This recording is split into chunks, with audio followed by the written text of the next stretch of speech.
ni Beyonce. Pasabog ulit yan. Ano nga ba itong dapat natin abangan kay Beyonce? So, bago natin pagpatuloy natin pag-support today's video, kung bago ka pa lang sa aking channel, please subscribe po, like, and pakit na rin po natin guys ang notification bell upang ma-update po tayo tuwing ako pinag-upload patungkol sa Team Kalingap. And please support po natin ang buong Team Kalingap, lalong-lalo na po kila Kalingap Rab at Kuya Bal.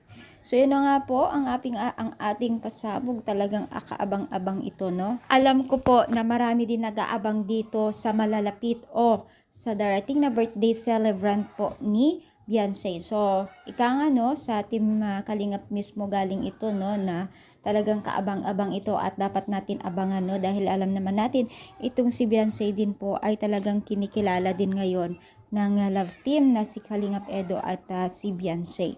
So, sabi nga, no, pag mga kilala na beneficiaries, ito lang ang pinaghahandaan ito, no. Sobrang swerte po ang mga beneficiaries po ng Team Kalingap dahil talagang nababago po ang kanilang mga pamumuhay at sitwasyon sa buhay.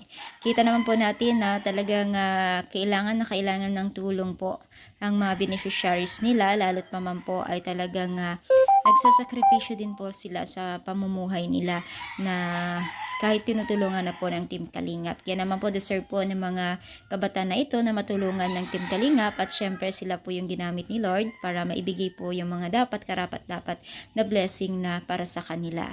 Kaya naman po tangkilikan natin ang buong Team Kalingap habang sila po ay tumutulong dahil napakalaking tulong po ang ating panunood sa kanila. So ano sa palagay ninyo, kayo rin po ba excited sa malalapit na birthday po ni Beyonce? Beyonce, comment down po dito sa baba at syempre palike din po ang ating comment. Thank you so much guys, more power and God bless po guys.